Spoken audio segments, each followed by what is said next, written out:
தொகுதி அதிமுக கூட்டணியில் அங்கம் வகிக்கும் தேமுதிக வேட்பாளர் கு. நல்லதம்பி கூட்டணி கட்சிகளுடன் மஞ்சாங்கரணி பகுதியில் இருந்து வடமதுரை பெரியபாளையம், போந்தவாக்கம், கட்சூர், சித்தஞ்சேரி, பொன்னாலூர்பேட்டை உள்ளிட்ட பகுதிகளில் தீவிர வாக்கு சேகரிப்பில் ஈடுபட்டார். அவருடன் திருவள்ளூர் அதிமுக கிழக்கு மாவட்ட செயலாளரும் பொன்னேரி முன்னாள் சட்டமன்ற உறுப்பினருமான சிறுனியம் பி. பலராமன், முன்னாள் கும்மிடிப்பூண்டி சட்டமன்ற உறுப்பினர் KS. விஜயகுமார், தேசிய முற்போக்கு திராவிட கழகத்தின் திருவள்ளூர் கிழக்கு மாவட்ட செயலாளர் KM. டெல்லி மற்றும் அதிமுக தேமுதிக மாவட்ட ஒன்றிய நகர பேரூர் கழக நிர்வாகிகள் உள்ளிட்ட ஏராளமானோர் தீவிர வாக்கு சேகரிப்பில் உடன் இருந்தனர். இந்திய குடியரசுக் கட்சி, மனிதநேய மக்கள் கட்சி இன்னும் பல்வேறு கட்சிகள் என்னை வேட்பாளராக தங்களிடம் தெரிவித்துள்ளார்கள். அதாவது அகில இந்திய கழகத்தின் நிரந்தர பொதுச் செயலாளரும் வருகால முதல்வருமான அண்ணன் எடப்பாடியார் அவர்களுடைய தலைமையிலான அமைந்திருக்கும் கூட்டணியில் தேசிய முற்போக்கு திராவிட கழகத்தின் கேப்டன் அவர்களுடைய அருள் பெற்ற வேட்பாளராகவும் அந்நியார் அவருடைய ஆட்சி பெற்ற வேட்பாளராகவும் உங்களுடைய களத்தில் இறங்கியுள்ளேன். உங்களுடைய அதாவது திருவள்ளூர் நாடாளுமன்ற பொதுத் தேர்தலில்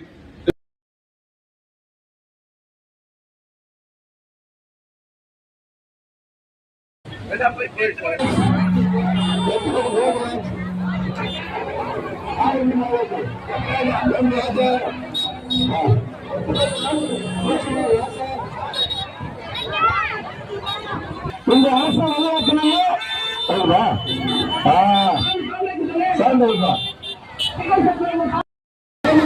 மாவட்ட செயலர்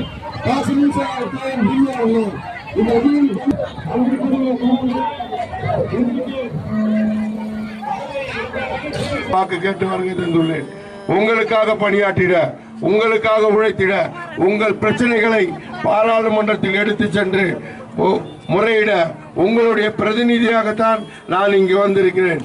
நான் ஒரு மாபெரும் கட்சியினுடைய கூட்டணியில் இருந்தாலும் மக்களை சந்தித்து வாக்கு கேட்பதுதான் நல்ல ஒரு மனிதாபிமானம் உள்ள செயல் என்பதை இந்த நேரத்தில் தெரிவித்துக் கொண்டு, நாம் இன்றைக்கு அமைந்திருக்கும் கூட்டணி மாபெரும் வெற்றி கூட்டணி. அதாவது நேற்றைக்கு முன்தினம் கூட அண்ணன் எடப்பாடியார் அவர்கள் சொல்லியிருக்கிறார், தேமுதிக அதிமுக வேறு வேறு கட்சி அல்ல, இரண்டும் ஒரே கட்சி தான் என்று சொல்லியிருக்கிறார். அதற்கேற்ற வகையில் இன்றைக்கு சிறப்பான முறையில் நாம் பணியாற்ற வேண்டும் என்று இந்த நேரத்தில் தெரிவித்துக் கொண்டு, அதே போன்று நீங்கள் இன்றைக்கு இன்றைக்கு 3 ஆண்டுகள் ஆகிறது திராவிட முன்னேற்ற கழகத்தின் ஆட்சி. இங்கு என்ன உங்களுக்கு செய்தார்கள் என்று இதுவரை தெரியவில்லை. 3 ஆண்டுகள் ஒரு ஆளுங்கட்சி இருக்கிறது, ஆளுங்கட்சியை சேர்ந்த MLA இருக்காரு, மினிஸ்டர் இருக்காங்க. ஆனா இந்த பகுதி, இந்த திருவள்ளூர் மாவட்டம் முழுவதுமே நாசமா இருக்கு. அதாவது ஒவ்வொரு சாலையும் சரியில்லை, ஒவ்வொரு